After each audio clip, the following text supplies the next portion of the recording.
ఇప్పుడైతే చికెన్ అయితే వేస్తున్నా ఫ్రెండ్స్. చికెన్లో ఆనియన్, టమాటా, కొంచెం కొత్తిమీర. ఇక్కడైతే చికెన్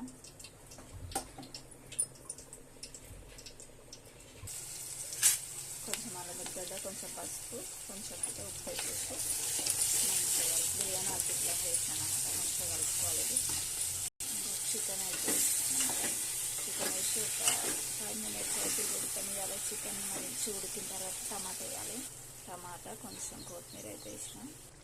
కొంచెం కారం, కొంచెం ధనియాల పౌడర్, కొంచెం అయితే గరం మసాలా వేస్తున్నా. కొంచెం గరం మసాలా, కొంచెం ఎల్లిపాయలు కచ్చపెక్కగా దంచినాయి అన్నమాట. ఇది ఎల్లిపాయలు అవి బాగుంటుంది. లాస్ట్కి ఇట్లా వేస్తాను అన్నమాట. లాస్ట్ కొంచెం కొత్తిమీర వేసుకొని ఉడికిన తర్వాత కొంచెం కొత్తిమీర వేసుకొని తిప్పుకుంటే అయిపోతుంది చికెన్ ఫ్రై.